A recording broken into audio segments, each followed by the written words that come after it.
I'm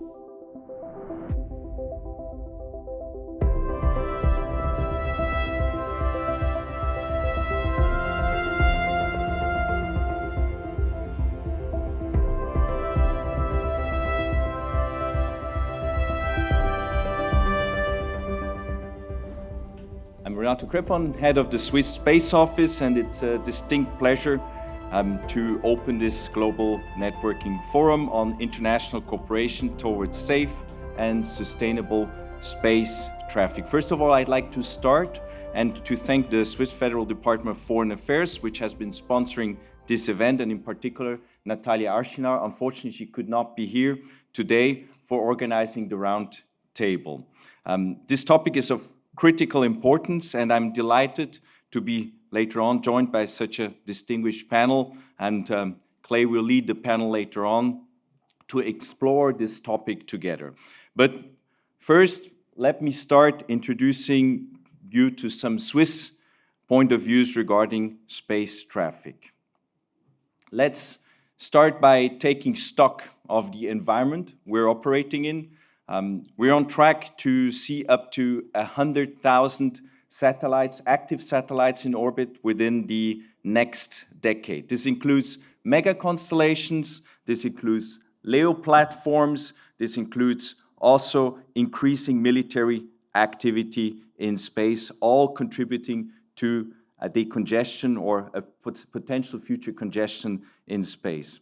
Global tracking systems today monitor over 54,000 objects that are larger than 10 centimeters, and there are millions of smaller fragments that pose serious risks to missions.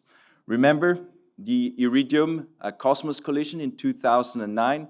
That's a very good reminder of how an event such as this one can trigger a cloud of new debris, and one of the steps you see in this chart is actually the collision which happens in 2009. As we all aware, if such collisions continue to happen, we have a risk of a runaway or cascading effect, which is also known as the Kessler effect. Now, space traffic management today relies heavily on voluntary coordination and fragmented standards. We have thousands of satellites which are maneuvering today, daily, and many more to come as we see the new launcher generation coming up. In fact, today we already estimate there are roughly 140, roughly big numbers, 140 million debris objects which are between 1 millimeter and 1 centimeter, and they're not measurable and can be potentially devastating. So space is no longer vast and empty. It's a shared fragile environment. And let me show a nice example, or not so nice example, what can happen. On August 23rd, 2016, ESA Sentinel-1 mission actually experienced a very sudden power drop on one of its solar arrays. The satellite orientation and its orbit shifted slightly, and ESA took a picture from the solar panels. Actually was a Swiss-made camera as a little detail, and they revealed actually this small but not unimportant damage to the solar wing. This is an impact of a 1 millimeter type of object. So imagine a 1 centimeter object hitting the solar panels, what size and what damage could have happened. So it underscores that the smallest object can create problems, and the design decisions industry and university take when they build satellites in the future can have a big impact. The same goes for launch systems as well as large constellations. And of course, not to mention, it's a big risk for human spaceflight. This is why Swiss space policy and the upcoming space legislation emphasize on sustainability. One of our guiding principles and part of the space policy is that Switzerland endeavors in space will enable future generations to benefit fully from opportunities provided by space activities. We did not mention directly sustainability because we believe we have to find a compromise between economic opportunity, on the other hand, also in terms of sustainable operations in space. So it's a question of balancing short-term and long-term opportunities for our society. So of course, we want to benefit immediately from the opportunity space gives, but also we have to make sure that in the long term, space remains an area where we can operate. Here in the image, you can see a very nice picture of the observatory in Zimmerwald of the University of Bern, where optical space situational awareness and space debris research is conducted. I'm actually very pleased to have Professor Thomas Schildknecht on the panel later on. He has operated this observatory for many, many years. Now, another activity we're also doing together with the European Space Agency, where we pushed for this kind of activity within ESA Council, is the activity regarding active debris removal. In this particular example, we have the ClearSpace 1 mission, which has as goal to recover the Proba 1 satellite, which is an ESA-owned asset. Now, how do we avoid that space becomes a tragedy of the commons? So our generation's legacy in space will certainly not be measured by how many satellites we sent up there and how much data we transmitted, but whether we ensured that space could serve humanity safely and sustainable for the centuries to come. In a sense, we have a prisoner's dilemma at the moment, and as you may recall, it's from game theory. The prisoner's dilemma describes a situation where two or more parties face the choice between cooperating for group benefit or acting independently for personal advantages. Well, cooperation would result in a collectively optimal outcome, but because each party is incentivized to defect and safeguard its own interests, the group ends up worse off as if everybody chooses to cooperate. And this is a bit the situation we see. This makes, of course, we should choose cooperation. We have to build frameworks, share the data, adopt the standards, and foster the trust that space traffic safety requires, because in the end, the sustainability of space activities is inseparable from the sustainability of life on Earth. Though this interdependence makes collaboration not just optional, but it's an essential thing we have to strive for in the future. Here are some key reasons why. First of all, transparency and trust.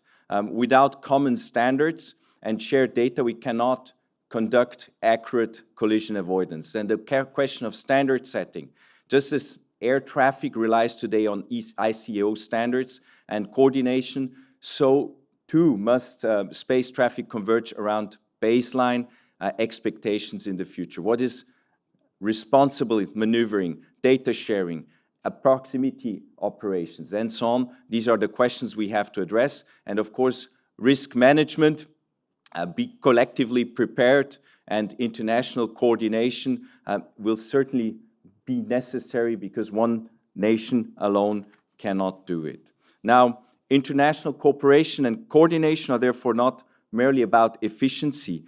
They are about to ensure the safe future for all who depend on space-based services, from navigation, climate monitoring, financial transactions, emergency response, and so on. As you all know, the United Nations Committee on the Peaceful Uses of Outer Space, UNCOPUS, plays a fundamental role in ensuring dialogue and in developing the global instruments of space government. And it's something we encourage very strongly. So it's our shared responsibility to make sure, once again, that our generations, the future generations, can benefit fully from space. Now, let me close with, when we look, at Earth, we know it's a small planet. If the farther you go, you don't need to go very far, and becomes very quickly a very small blue dot. We see no borders. It's a fragile planet, and the same also applies to our orbits. We don't have too many of them. We have to take care of them and make sure that we don't just see the short-term advantages, but also safeguard it for the future. So I look forward to hearing the thoughts of the panel on how to overcome the current dilemma and to find solutions for the future. And I will hand over to Raul. He will present our intention to bid for the IAC 2029, and I think the topic is very fitting because Geneva is a suggestion, a place where we have a lot of international organizations, which also is very fitting to what we need in the future. Thank you very much.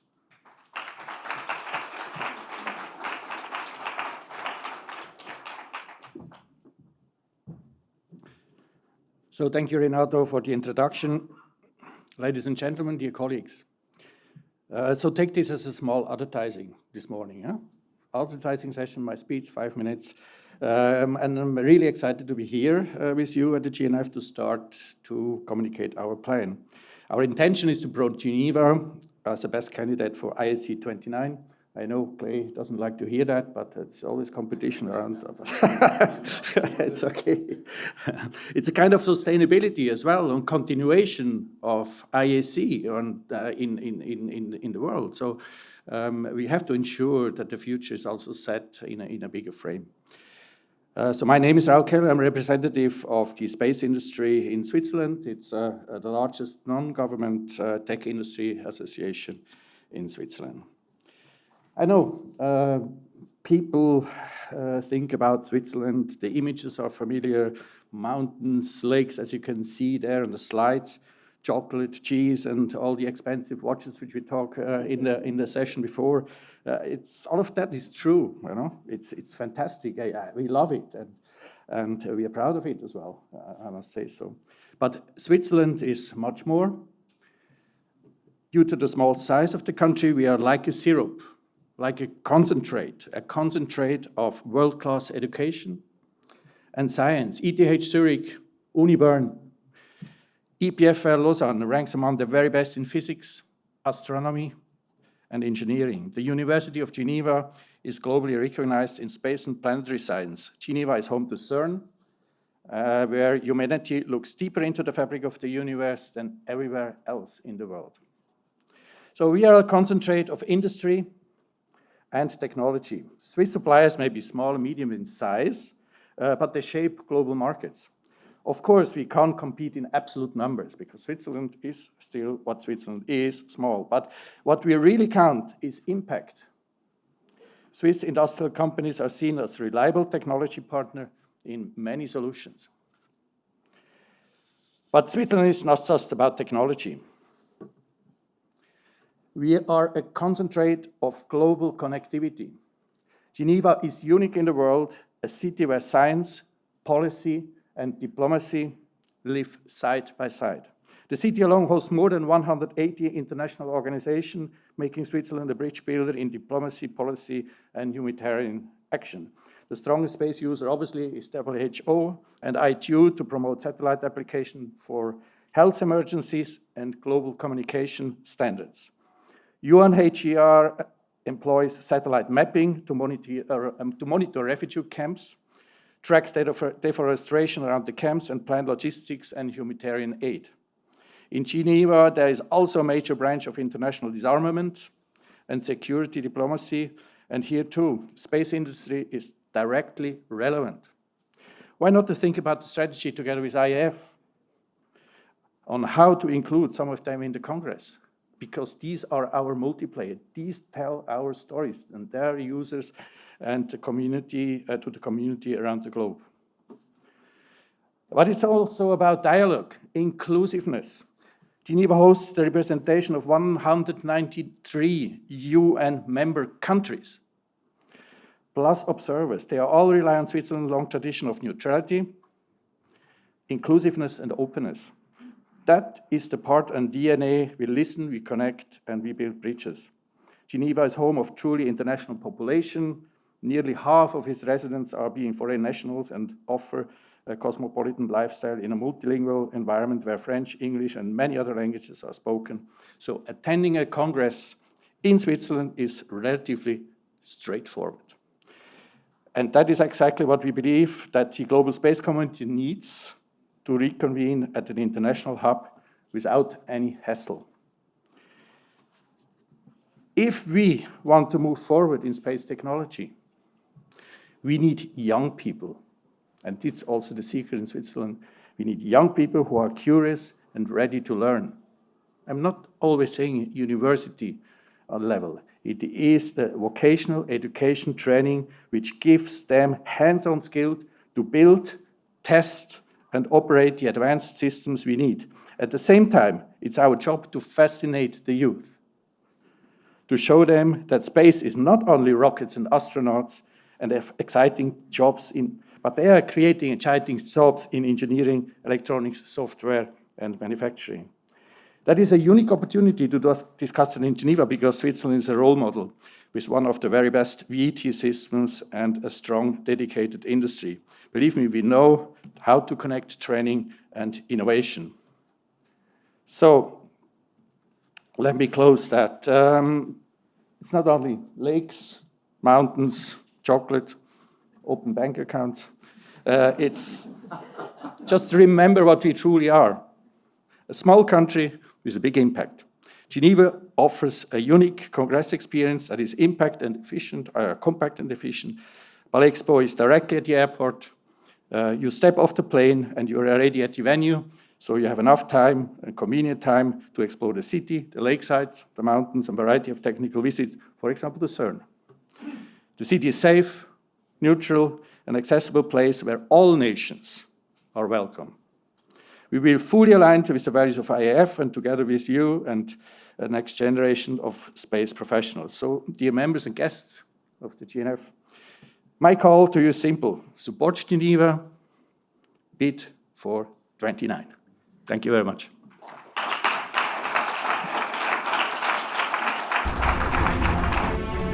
This is an image film about Switzerland, featuring our greatest achievements, showing you that we are pretty awesome, showing the world that we can achieve incredible stuff. Let's be honest. You already know what Switzerland looks like. That is, if you can find it. We're not exactly the largest country in the world. Nor do we have the largest cities, the tallest buildings, or the most numerous population. We did, however, learn how to make the best out of it. When we started taking our first steps, we figured out how to use the stuff other countries brought to us. We became pioneers in the production of textiles, engineering, railway construction, or the art of making fine chocolate. Since we don't have any natural resources or access to the ocean, we had to learn how to build and nurture things that last. To tame our wild country and meet our neighbors, we had to build bridges, tunnels, and serpentines. We had to be more innovative, precise, and inventive. In order to become useful to others, we had to become craftsmen. So this being an image film about Switzerland, about our greatest achievements, it's time we put them on display. We built the longest train tunnel in the world, on budget and on time. We created a regular interval timetable, reaching even the most remote stations approximately every 15 minutes. We invented turbines, creating energy out of water, even combining nature's energy sources, inspiring visions of electromobility. We built devices, removing CO2 from the air and storing it safely in the ground. We made the wind work for a sustainable future. However, this time we wanted to shift the focus from our achievements to the know-how we have gained from them. The know-how we gained through our schools, our apprenticeships, and the world's top leading universities.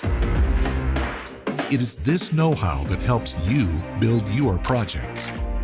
On time, on budget. Projects that last. And that is, to be honest, what we really have achieved.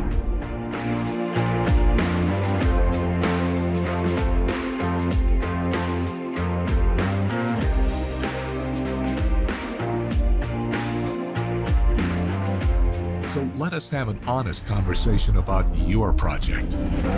Contact Team Switzerland now.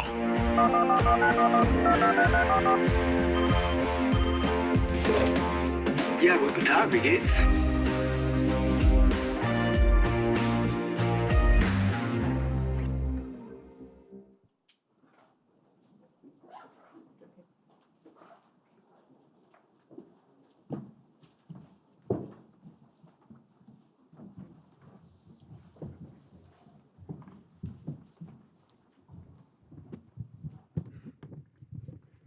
Well, good morning, everyone, and thank you for the beautiful setup and video. It's fantastic. I'm Clay Morey. I'm president of the International Astronautical Federation, but I'm also the CEO of the American Institute of Aeronautics and Astronautics, which is the largest U.S. engineering society dedicated to aerospace with about 30,000 members. We're a longtime member of the IAF, and we work with a lot of the technical committees here on producing content for this event. And by the way, I'm super happy that Switzerland is competing for the bid. I own the watch, I eat the chocolate, I even use the corkscrew in the knife when I need to. So it's a good and healthy competition that we have lots of bidders. We have 3 excellent bidders for 28 as well. And I think we'll be bidding as well, AIAA for 29, so we look forward to it.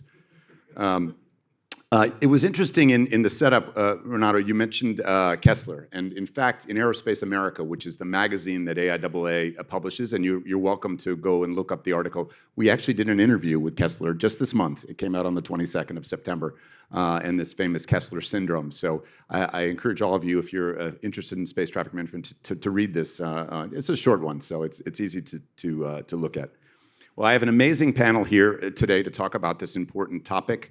I'm not going to go through and repeat a number of the statistics that were out there, but I think it was a fantastic setup, in fact, for this discussion. The only thing I'll add is that, to some of those statistics is we're seeing a huge increase in launches now of these mega constellations. Incredible, we say the hockey stick in the US, right? We have this hockey stick curve, and we've seen an amazing amount of increase in traffic and launches associated with these mega constellations that's going on. And so it is getting much more crowded, much faster. And so this is such an important topic that we think about now. And one, when I'm asked about what's happening in space, this is the one that I think is the most pressing that we have, is that it's a much more congested environment. So, well, let me start with my panelists. So I'm going to ask them to introduce themselves, just say their name and what they do, where they come from, and why it's important for space traffic management. So, Fatima, please. Thank you. First of all, thank you for letting me join this panel today. My name is Fatima Shamsi. I'm the Director of Space Policy and International Relations Department at the US Space Agency. We're a federal organization at the UAE. Our mandate is focused on, if I were to summarize it, two main things. First of all, regulating the sector, so setting the policy and all of the legal requirements. The second is focused on enabling the sector. So we're not an entity that executes projects. We actually develop these projects, but hand it over to our industry to implement. So this is in a nutshell what we do as an organization. If I were to also highlight why this subject specifically is important to us, also for 2 main reasons. The UAE owns critical assets in space, so we own and operate satellites relevant to communication, remote sensing. So it's very important for us that these satellites remain functional, and any threat that could jeopardize the operations of these satellites is minimized. The second is our commitment as a nation towards the international community. We understand that there's a huge importance on emphasizing the possibility of sharing information so that the dialogue is supported. We have a better understanding on the different systems that operate and have an insight on the SSA information and data.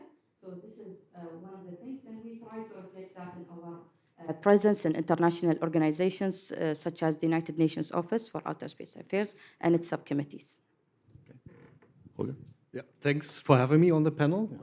ESA is both a space operator and also an agency that puts programs forward. A space operator of 30 very expensive scientific assets that we have in space. that are users of space traffic information. But we're also putting forward a program that is called Space Safety that provides space traffic management solutions. Some of the solutions coming exactly out of Geneva, which makes me travel to this fantastic place from time to time. Yeah, that's it in a nutshell from ESA. Very good, Martin. Thank you. Yes, hello, good morning, everyone. First of all, I'd also like to thank the organizers for having me here. I'm very happy to be here.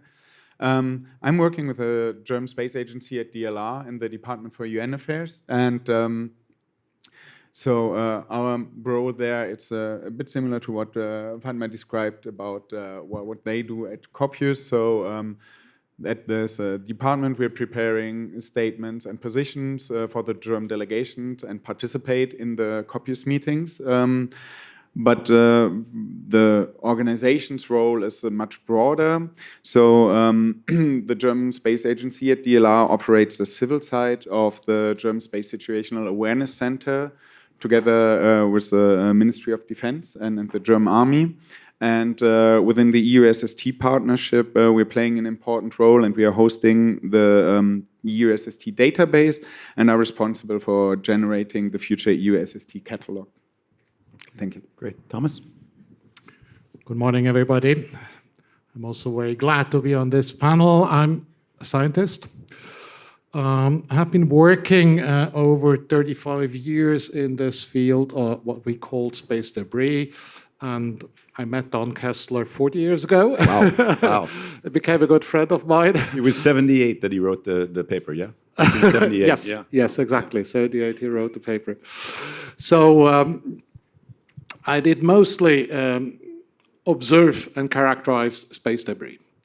But at a certain point, it became clear to me that sustainability is an issue. That's why I tried to get engaged in this, and I'm on the Swiss delegation to COPUS, to the Committee of Peaceful Use of Outer Space, where I was deeply, and still am deeply involved in the deliberations on the long-term sustainable use of outer space. And Holger mentioned the space safety program of ESA. I'm the chair of the advisory board to this space safety program. Very good, thank you. Fatima, what initiated the UAE proposal to establish an expert group on space situational awareness? Can you tell us the origins of this?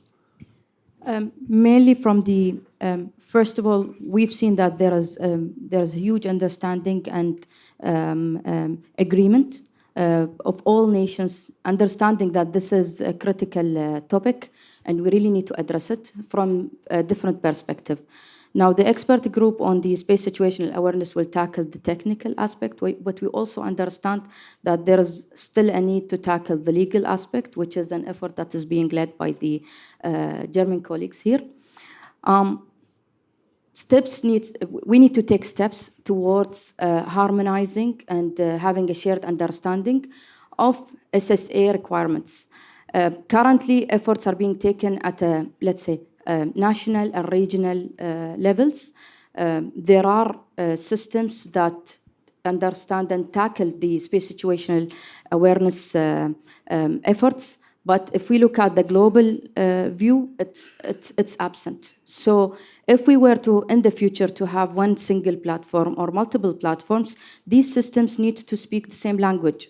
We start with the fundamentals, meaning let's harmonize the data requirements, data definitions. So starting with that will lead eventually to ensuring that we ensure the safety of our assets, and the ultimate objective is the sustainability of outer space. So, you know, we heard in the setup a bit about tracking all these pieces of debris, and once we can see and once we can't even see. We know that some nations have rules in place for licensing of spacecraft that require fuel for deorbiting. But there's a lot more to it than that. So maybe, Holger, we start with you. What do you see as the single most important thing, the most pressing issue that we're looking at in space situational awareness or space traffic management today? I've been starting as an operator on Consolo doing collision avoidance maneuver planning, risk management, and I can say from my experience, orbit data quality is a big issue. It sounds like a tiny thing, but we induce a collision avoidance maneuver as soon as the risk is achieving a certain level, 1 in 10,000. This figure is around. Many people know that. But in practice, it means nothing else that you have to do, on average, 10,000 collision avoidance maneuvers to avoid one collision. And the reason is that data that we are getting is not precise enough to be more efficient. Every maneuver is cost and pain, loss of data for a community of scientists of a few thousands. So getting data more accurate, getting more precision in the information will help automatically saving efforts for everyone. Can I just and I'm not, the technical side of this is beyond me maybe, but I know that the atmosphere is constantly, because of solar activity, it's expanding, it's contracting. Is it an issue of the fidelity of the sensors we're using, or is it space weather that has an impact? Why is it so challenging? Both. Both are, it's a combination of natural perturbations and the limitation of our sensors. Also weather conditions, when you cannot observe for a few days, you also lose quality of the data. So in the ESA Space Safety Program, we are investing into more precision sensors and also methodologies. We believe, for example, that laser is a very interesting application. First of all, it's comparably cheap to use a laser, an operating cost. But also the precision it gets allows to get into levels that are absolutely not achievable by classical method we're using today, radar. Well, without better data, we can't have good decision making now. Yeah. So okay. Please, what do you think is Martin? What do you think is the most important one? I would say communication, and that there are 3 points that I would put there. First is sharing the data and information about possible collisions and conjunction warnings. Then knowing points of contact, and I'd like to cite the Aeolus example, where it was not that easy for ESA to reach counterparts at SpaceX to coordinate a collision avoidance maneuver. And then it's about speaking the same language, and this goes to what has already been said about the data. And from what I understand, it's not just the quality, but also, and Fatma mentioned that, what kind of data do we have and how do we make that comparable and compatible? So let me just follow up before I go to Thomas. I know a few years ago we had this zombie satellite in the GeoArc that was drifting across, and we had a number of the operators, US and international, get together and form a coalition to share data.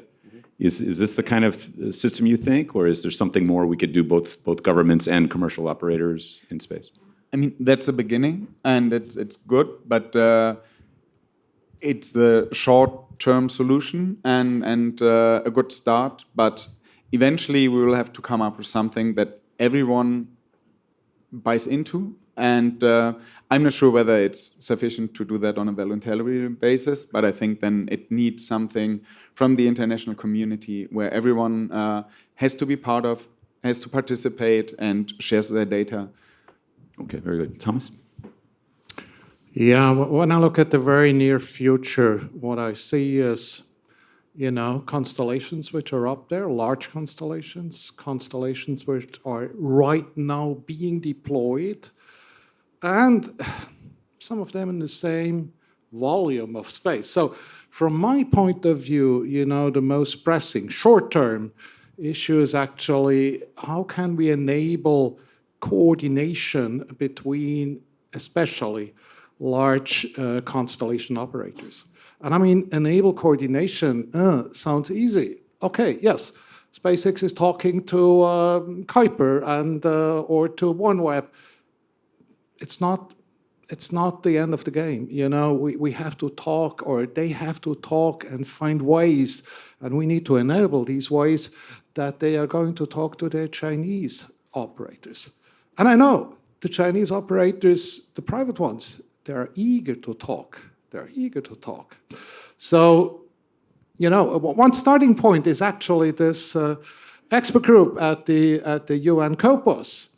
But I think it's not enough. We need more dialogue directly between these constellation operators, because they're operating in the same space. And it's not just about sharing data or information. It goes further. You need to know how, the partner or the other constellation is doing their constellation management in order to make sure that you're not going to collide. This is for me the most pressing issue right now. You know, in my term as president, I've taken sustainability, investment, and security, and they're all interconnected, by the way. All three of them are, people ask me, I said, there's a common theme throughout. But I sat in on the security committee group for about 45 minutes the other day. It was exactly this point. The Chinese gentleman in the room said, we need better coordination. We need a hotline if we see something. Who do we call? You know? And so this is, hopefully this is, by the way, the role the IAF can play in at least getting everyone in the room together to start talking about these topics. So, Holger, let me come back to you. In terms of the lessons learned from ISA's perspective, what do you think? What's the takeaways for ISA? Yeah, we have been looking at collision avoidance so far in this panel, but let's look a bit into another problem, and that is most of the objects we avoided are actually there because we failed to mitigate them in the past. So these are the leftovers of the space traffic that we left behind. And even today, it's frightening to see, and European missions are part of it. This is a problem that we see globally. And it's not bad intent, it's lack of technology that we are suffering from, that we are losing our space assets before we can properly depose them. So even when we have the right amount of fuel on board, even if we have good intentions, systems can technically fail. And it will be very difficult to equip the systems in a way that they can self-dispose under all circumstances. And this is something we realize, that it's a big dream to believe that all systems in space can self-dispose them. That will not happen. And unfortunately, it happens at a frightening high rate that we fail to dispose them. Many of you might know the requirements, 90% of likelihood you should achieve in disposing your space system. If you look at the reality, the figure is more between 50 and 80% far away from what you want to achieve. So I think we need a bit of rethink the approach that we need to take. And here active removal comes into the game. Active removal means you go up with a dedicated mission. We saw the example of ClearSpace One, which is coming out of the space safety program with a very good level of Swiss support, where we are getting an asset and then safely dispose it. I think we will see this as a future rule. Why?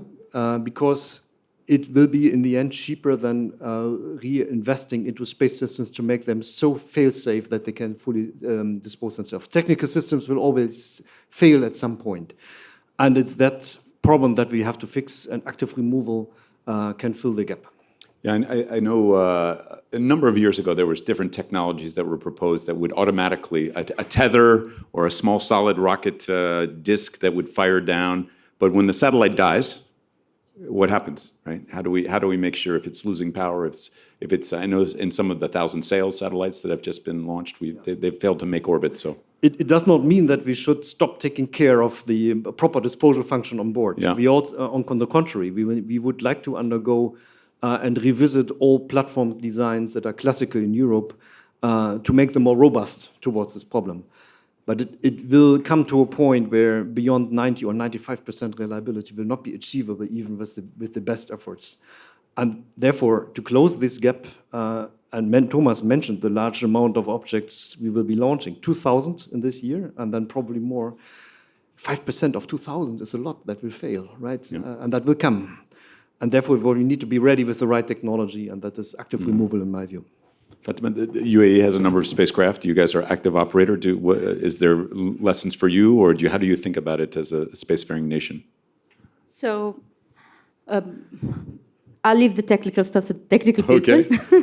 Maybe what we're trying to do as a space agency is that if there are any measures that would ensure sustainability of space assets, this is something that we take into account, which is, for example, one of the is the active debris removal.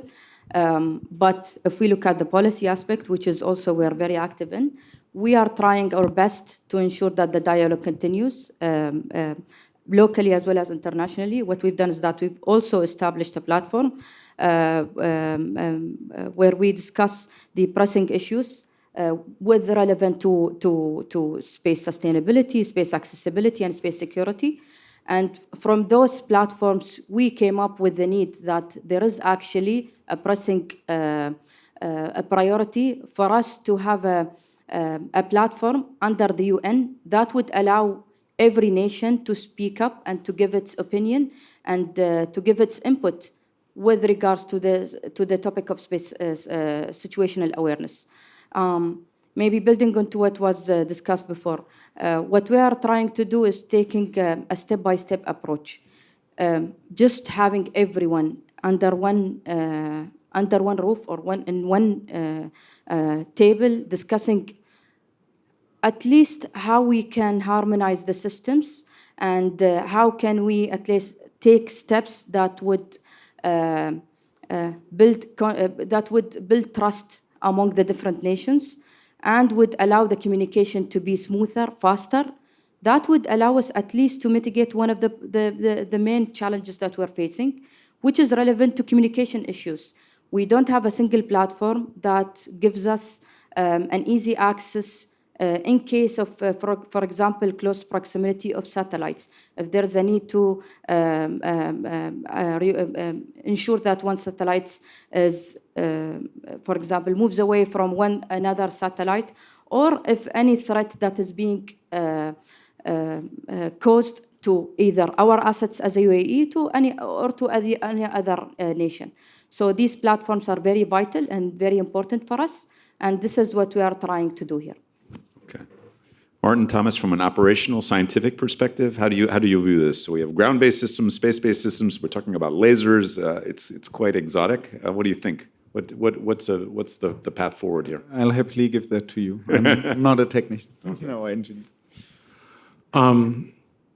My simple answer would be, we will desperately need all of them. All of them. It is simple as that, you know. The other question is, well, what is most efficient? And I mean efficient, on one hand, cost efficient, on the other hand, most efficient to remediate or mitigate the space debris environment. I don't know, I could talk a bit about the science part of it. Please. We're a scientific group here. As a scientist, you know, the most critical aspect to me is, of course,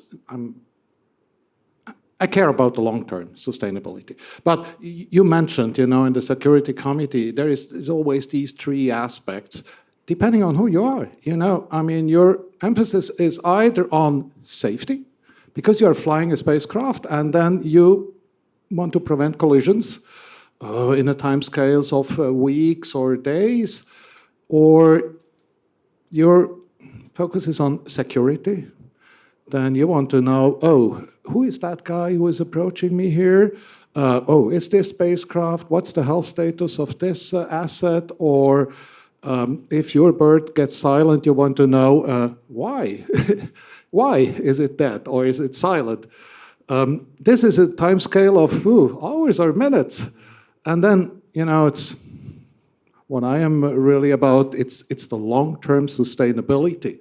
So what's going to happen in 10 years, in 15 years, that's a time scale we are talking about, because, you know, my grandkids should still be able to use space. It's all interconnected. We cannot separate all of them. You know, if you don't do a good job in mitigating collisions between active spacecraft and active, or active and passive, it's not sustainable. On the other hand, you know, we have a heritage, and currently, still, the most critical issue we have is the massive upper stages we left over many, many years. And if they are going to collide, we had the example of Iridium Cosmos, that peak here. I mean, they were not so massive, these two objects. If we have two massive upper stages colliding, this is going to be a big mess. So long term is driven by the collision of these massive objects, and we have no way of, right now, of handling this. And the other point is, we are still nowadays, although New Space does a good job in post-mission disposal of upper stages, for example, but we are putting more upper stages into space, which we leave in space every year than before. Because even with this good, you know, approach of post-mission disposal, the this exponential, or let's say this steep rise in the traffic is counteracting what we are doing. So my point simply, make sure that we don't forget the massive space debris and collisions between them.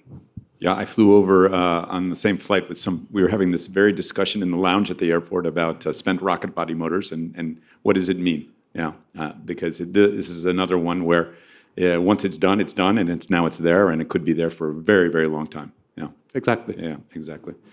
Okay, that was a great overview. Now I'm going to go to governance. So don't fall asleep, please. We're going to talk about governance. Okay. So I'm going to ask the panel, and maybe, Fatima, we start with you. How do we think about the governance of this? Public-private, UN was mentioned, maybe voluntary groups, maybe it's ISA, maybe it's another coalition. How do we think about governance in this area? How do we get this common understanding or a common baseline? If we were to rely on the, okay, I'll take you for those of you who don't know, if you go to the UN, whoever is represented there, they are either politicians, so they are coming from maybe not from a technical background. They do have delegations whenever there are technical topics being discussed. They participate in those discussions, but the ones who take the decisions are the policymakers. Now, still, we need to, whenever we need to include that, we need to ensure that every nation has a voice. The UN is actually a great platform for us to discuss these matters. But how do we ensure that the right people are actually included in the discussion? This is where we tried as much as possible to, when we are submitting the proposal for establishment of the expert group, the experts are actually the ones that are included in the discussion. So when in any nation, when they are nominating their representatives, yes, there will be policymakers part of the expert group, but also we are encouraging them to include the experts from their private industry, from their even from their governments, to also have a say in the discussions that we will be discussing, and eventually the recommendations that we will come up with the expert group. We are looking into having a set of, let's say, agreed upon frameworks that would allow us to better harmonize these SSA systems. This is from a technical perspective. The same applies for the legal. This is there's a huge gap with it. We also need to tackle that in the future. Martin, before I go to you, so my background comes more from the communication satellite world and launch world. And I think about the World Radio Conference that has done the work that's convened, and you get all these spectrum experts, you know, really down in the weeds, radio spectrum frequency guys who think about spectrum in a different way than the rest of us humans. Would it be similar to this for SSA, where you would get the experts together on a regular basis to coordinate on norms and practices? Yes. Because in geos, and by the way, in comms in general, we have a very regime. You know, we have certain orbital locations. We have in terms of the frequencies and how they're shared, there's very specific criteria, let's say, for this already. I believe that we have an agreement that space is considered a strategic sector. Okay, so definitely we'll have policymakers and the technical people. So we will try as much as possible to have a balanced approach. We will prioritize, yes, the technical requirements, but also the policy priorities that would allow the discussion to be balanced. Fantastic. Martin, you want to take a shot? Yes. So I agree. The UN and especially UN Corpus is the prime forum to take those questions, and it's especially equipped for this because, as Fatma said, it's important to have not only the policymakers but also the other relevant expertise. And there at Corpus, the Committee on the Peaceful Use of Outer Space, there are two subcommittees. So scientific and technical subcommittee, where you have a chance, and where the expert group will take place, where you have a chance to get technical experts and scientific experts to talk about, for example, data formats and so on. And you have also a legal subcommittee. And I can just underline what Fatma said. It's complementary. On the one hand, you have to talk about the technical approach. How do we do it? What data do we share? How do we make sure that we use the same formulas for conjunction analysis, or how do we verify those formulas? But then you also have to have some legal, and that can be very basic, some legal agreement or at least a resolution from the UN that everyone buys in on that. And we've talked about that a lot. And in the end, one actor who does not comply can spoil it for everyone. So we've mentioned Don Kessler and the Kessler syndrome. If you have one collision, maybe like the Cosmos Iridium nowadays, I think the effects would be way more devastating. And to have this ideally legally binding this obligation that everyone has to buy in and participate is very important from my point of view. Thank you. Okay. I also think that United Nations COPOS is the right forum to discuss these matters and to move forward also binding and guidelines on this topic. But I would like to add another very, very important missing brick. I mentioned the potential new rule of having an object actively removed whenever the disposal has failed. This rule is not written anywhere. And no regulator will put this rule down until we have demonstrated that it actually works. Yeah. So industry and technology plays a major role here. We need to break the ice and show that this can be done. Technology informs regulation. The regulators are watching what is possible. And when you demonstrate a new technology is available to help us mitigating a problem, only then they can safely move forward. So we need to break this ice and move forward with the technology. Follow up, Martin? Yes, please. That's I agree with that, and that's why I said that whatever we have on the governance side can be very basic, because that's what I really love about the Outer Space Treaty and the other space treaties. They're from the Outer Space Treaty is from 1967, and if you look at it, it's called Treaty on Principles, and those principles can still be applied today to new technologies. And from my point of view, it was a masterpiece of lawmaking because it's not outdated. You have to tweak a bit and find interpretations that fit today's technologies, but you can do it. And that's very important. Whatever you want to come up with and whatever regulation you want to find, you have to make sure that it's not too short-sighted and that it cannot be outdated. Thank you. Yeah, so, but I always get the question, you guys probably as well, who will pay, right? So if you write this in as a law or requirement, whether it's national or international, who will pay for the active debris removal? Do you have is there an answer to this? I have an answer. Okay. I have an idea on how that could work. We think of active removal as going forward and removing assets that have been there for decades. And of course, ideally, we do that. But I see active removal in the first step as a way to retrofit the failed disposal actions that we have left behind. And for that, you have somebody who is there to pay, and that is the one that is still operating the asset. So you could, before you even grant the launch, make it a condition that a removal contract or an insurance contract that ensures that the removal action is going to come, to make it as an additional action to the removal. It sounds terrible expensive, but if you give me half a minute, I'll explain you that it's not that bad. Because let the likelihood of a failure be 10%, which is what is written in the standards. The insurance premium that you would have to pay would be just 10% of the removal action.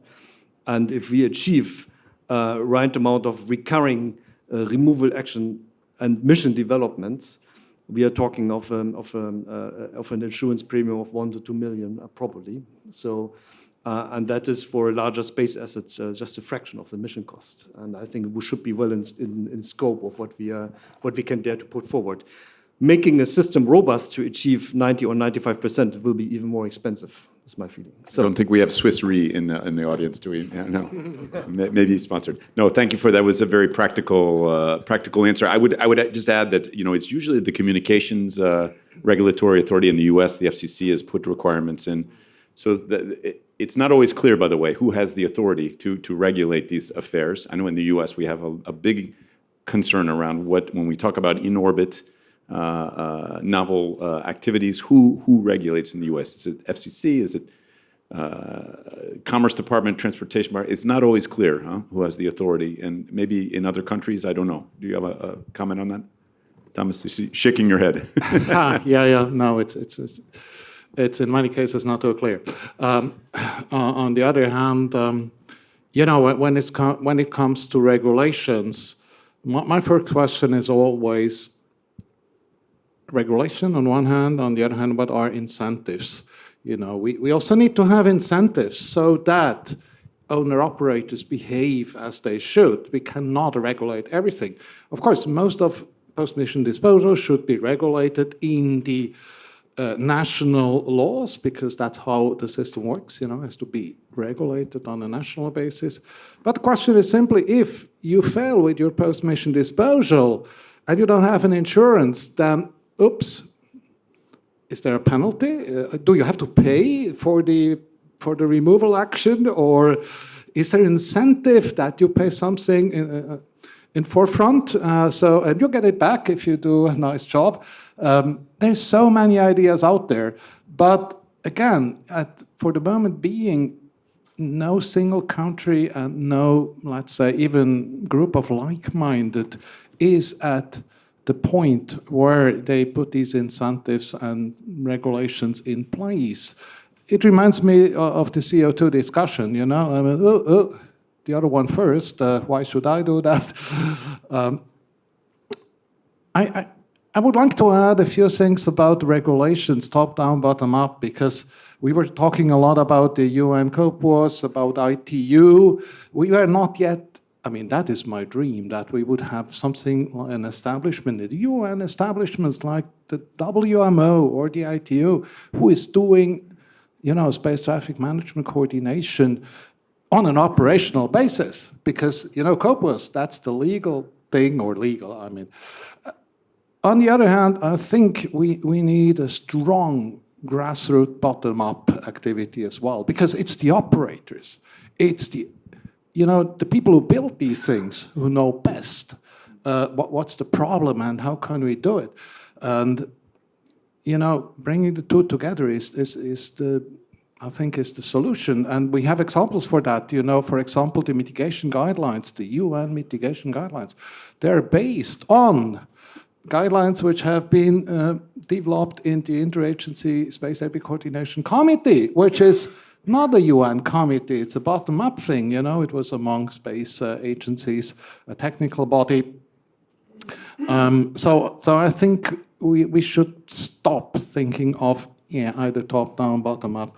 We really need both. And yeah, this is, as I said, this is not one versus the other.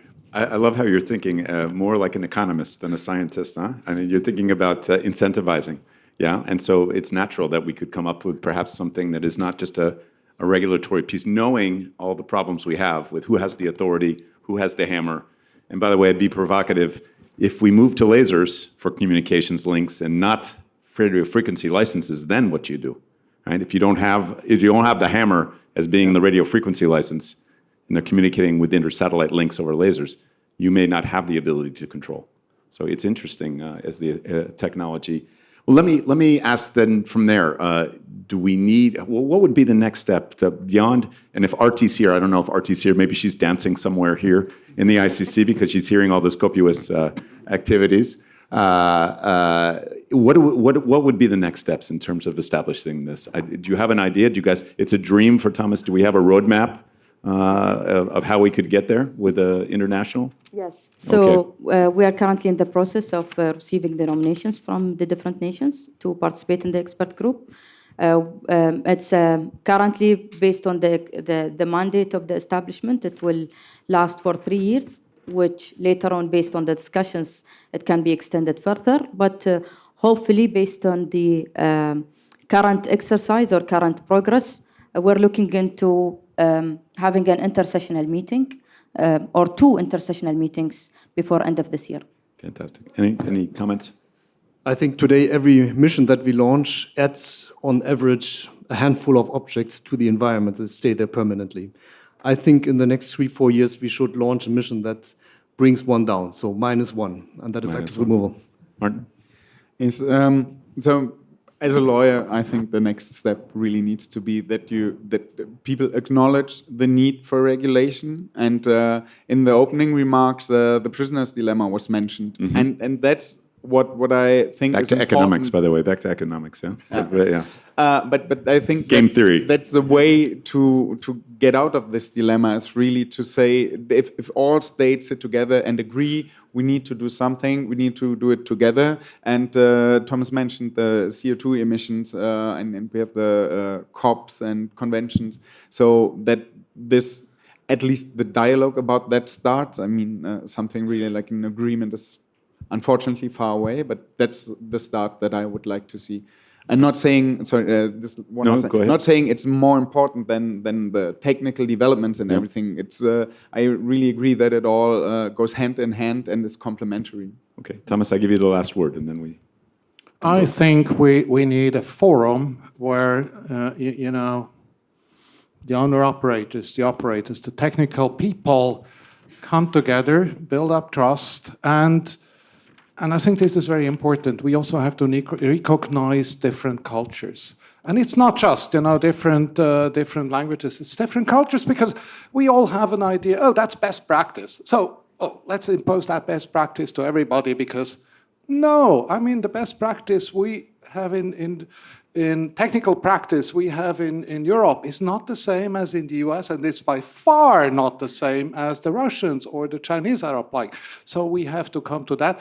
And, you know, my dream is that the expert group is a perfect starting point, but we need more. We have other fora at the UN, like the International Asteroid Warning Group, or other groups on GNSS satellites, which are very efficient because they're coordinating among all these different GNSS systems. So we need something like this under the umbrella. I don't want to say under directly the guidance of UN-USA, but under the umbrella of UN, where we are not talking to each other. UAE, please, Germany, please, where we are talking about, colleagues and friends. Thank you. I'll just close by saying, every nation has a border with space, huh? And it is really a commons for us to use. I really appreciate the discussion. I didn't stick to the script, by the way. They're probably mad at me, but I thought it was a very interesting and passionate discussion. So thank you all for joining me. Huh?